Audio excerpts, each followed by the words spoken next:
What are you saying, people? Welcome back. It's your boy AFC Tosin. I want to talk to you today about what has made Arsenal better. So obviously we watched the match. I hope you watched the match. Arsenal 3, Nottingham Forest 0. Ange Postecoglou's first game away to us at the Emirates. There was a lot of talk as to who's going to start. We heard about how many of our players were playing well at the international break. It was interesting. I was thinking there were so many questions. Who's gonna be the centre back combination? Is Hincapié gonna play after a successful international break? Is it gonna be Hincapié whatever and Gabriel? Is it gonna be Gabriel and Mosquera? Yeah, and bruv, I liked what I saw. There was a lot of talk before the match about, oh yeah, people wanted to see an Arsenal performance, which is right? People wanted to not just see us win, but they wanted to see a performance. They wanted to see, there's been a lot of talk about how almost as if we've had different phases in terms of the way we play and our approach, right? The 22-23 season, when we nearly won the league, we were killing teams.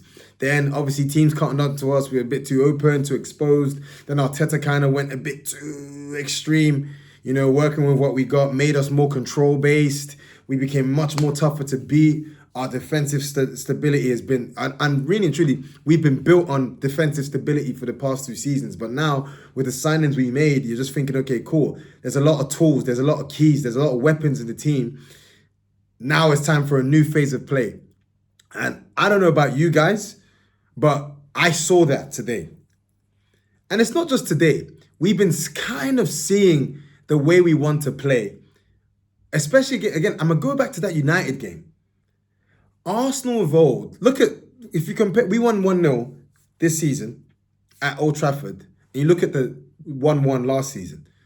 The 1-1 last season, when we drew at Old Trafford, we were not trying to get the ball forward and attack. We were nowhere near as direct as we've been this season. And that's the first thing I want to talk about that's made us better, right? Based on what I see, right? These changes that I think, and credit to Arteta. Yes, it's Nottingham Forest. We get it. New manager bounce. This is a team that's been built. Probably if they played against the Nuno, it would have been probably a different type of setup. But then again, we battered them 3-0 even with Nuno last season anyway. They have good players. It's a decent team. So I'm not really going to have that. This is a team that finished 7th, yeah, but it's a good team. And Postecoglou's not a bad manager. So, yeah, this was a great opportunity. And I think there's a couple of things I want to talk about that made Arsenal better today, right? And going piggybacking on the United thing, just the directness, right? This performance, it's been coming. It's been coming. Right from the game where we lost to Spurs 1-0 in pre-season. If anyone watches highlights, look at us. We are trying to be more direct, whether people like to accept it or not. Against Liverpool, that's why probably the only disappointing thing against Liverpool is that it's not that we weren't trying to be, is that we were a bit too defensive in that we didn't start the right personnel. And I was so pleased with the personnel that started today because you saw the difference. I would have had no problem. I would have had zero problem with the way Arsenal played against Liverpool if Eze started. Because let me tell you why Eze should have started. What made us so good today? Directness over control. There's a time, I'm a Christian. The Bible says there's a time for everything. There is a time to control a game.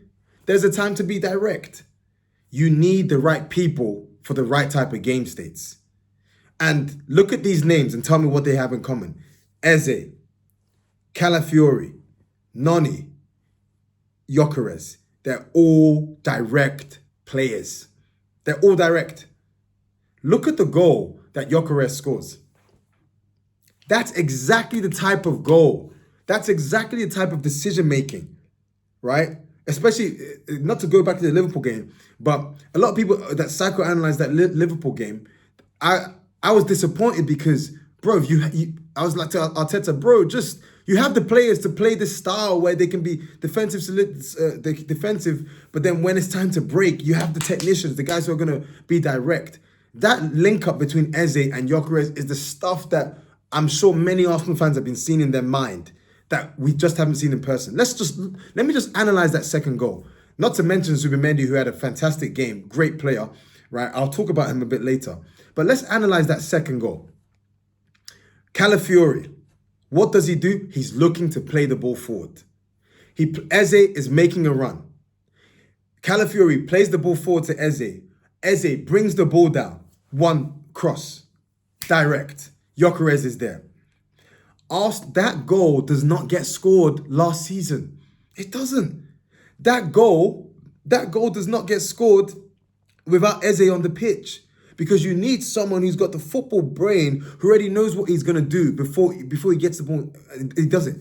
If this was us last season, that ball would go over the top to a Trossard or Martinelli. They're not trying to get the ball in as quick as possible. They'll get the ball, try and dribble a bit, trying to byline something, and then it'll go out for a corner, and then we take the corner, and then we try and score from a corner, right? But I saw a difference. Directness. Thank you, Jesus. Directness. What do all four of these guys have in common? Purposeful, positive, direct, powerful. Powerful running by Noni today. Yeah, he didn't get an assist, but there's players like Noni and players like Zubi. That's why I was happy he got the goal. Great finish for the first goal and great header for the second. Players like that, they're almost players that don't get the credit because they kind of open up the space and they kind of get the assist before the assist, the pre-assist.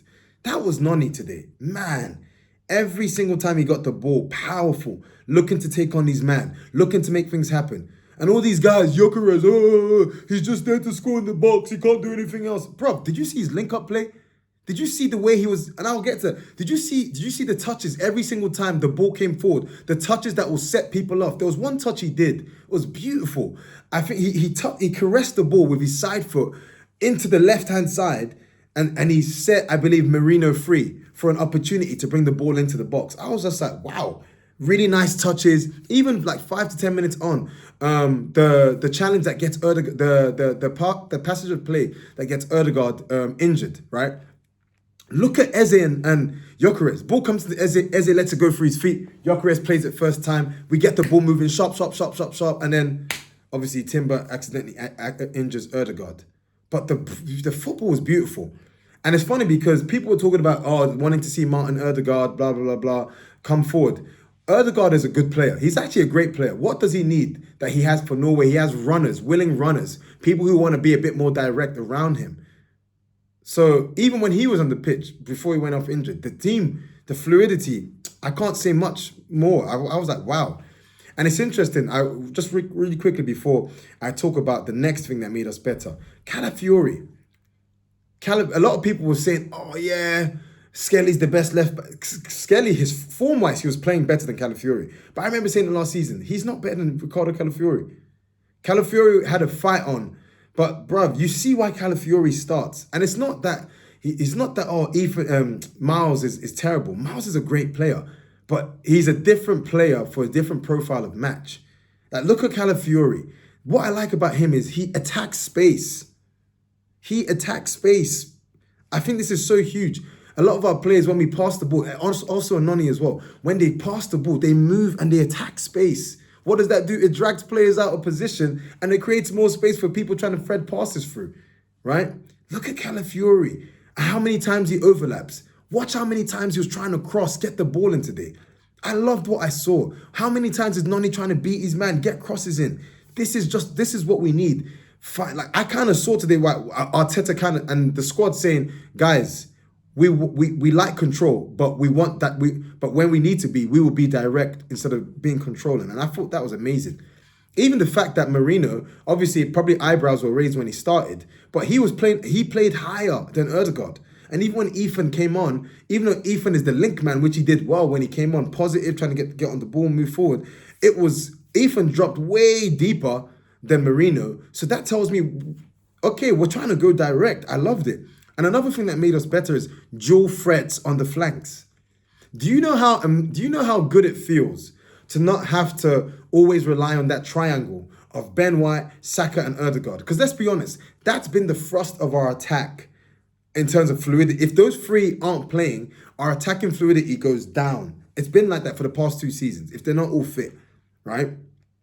But what I like today is I saw Fred on the right-hand side, Fred on the left-hand side. I saw combinations. People were telling me, Eze is not a left winger. No, no, no, no. Bro, he's not been brought to be a left winger, B.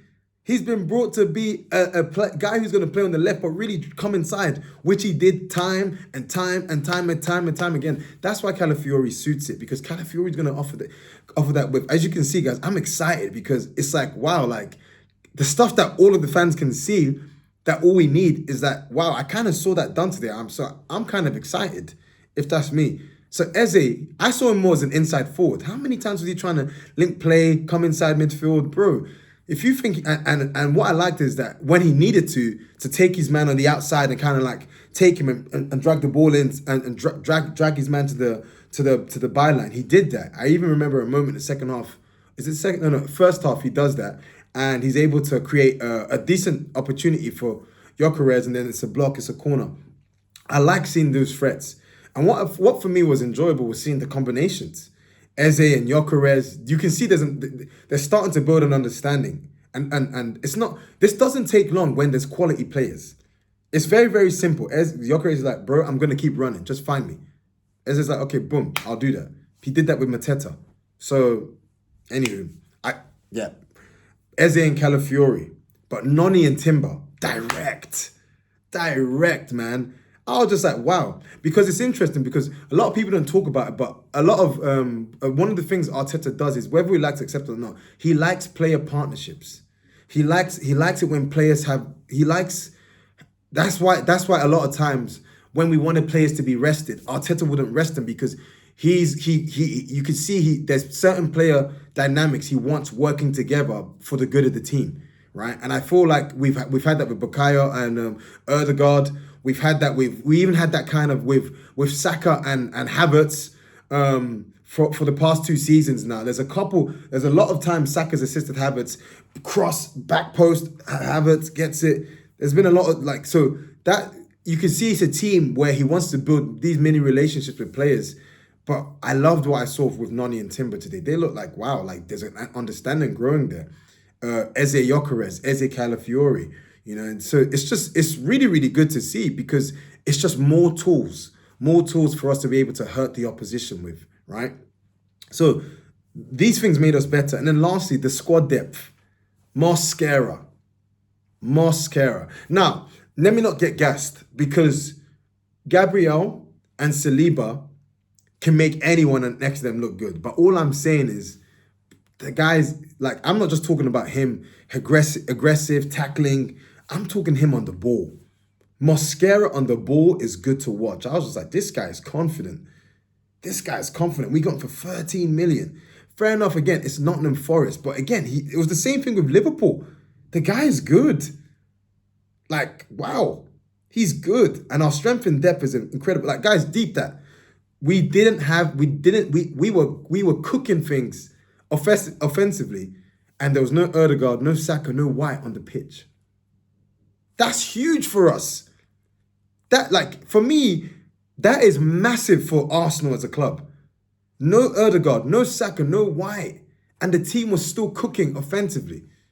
What does that tell you? It tells you that now we're finding new weapons to hurt teams with, and it's about time. It's about time, so that now these guys, if they're injured, they can, bro, you rest. Because when you come back fully fit, you're only going to help the team be stronger. Simples. Even, how good did it feel seeing Martinelli actually come off the bench when we were 3-0 up, and it's just a matter of us being defensively solid, and then we can hit balls forward and for someone just to run and attack that space. That's what he's good at doing. Finally, Martinelli is coming on to attack space, running behind when we launch a counter, or at least play you as close as possible to the goal.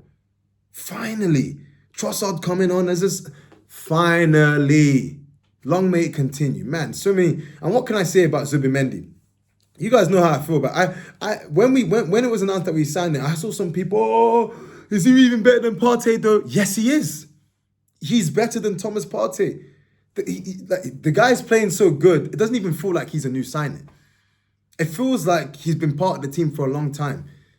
Not just great finishes, but the way, I like how he keeps us ticking every single time. The team just looks a lot more positive. You can't tell me that impact isn't coming from a player like him. Every time he gets the ball, it's just about recycling. How can I get it forward? Right? Bruh, I think those are the three things I think has made Arsenal better. I think the fact that we're actually willing to put directness over control, not just in terms of playing style, but also the personnel needed for it. But also, secondly, that we've got dual threats on each side now, with combination with players starting to build good understanding with each other and have good combination play. Some may say I'm excited, but I'm not. But I don't really see this as excitement. I think we've been seeing hints of this coming for a while. So it's good. It's just nice to see everything kind of come together. Obviously, Athletic is going to be a tough game. That's a test, and City at home, that will be a test of that. So let's see in it. But and then thirdly, the strength in depth is key. Like, how good did it feel that Ødegaard could go off, we could clap, and then we can bring on an Ethan on, and we're still playing a match where there's no Ødegaard, no Saka. We're not having to rely on Martinelli. We've got Eze, we've got Noni, we've got Ethan. Whereas last season it would have been okay, no Saka, no Ødegaard. You're kind of relying on Ethan and Martinelli to carry the team. Whereas now, yeah, like, guys, I don't know. For me, I was excited. I enjoyed what I saw. Long may it continue. And I think this could be the beginning of a new phase in terms of the Arsenal's gameplay. Anyways, guys, thank you so much for listening. All the best. See ya.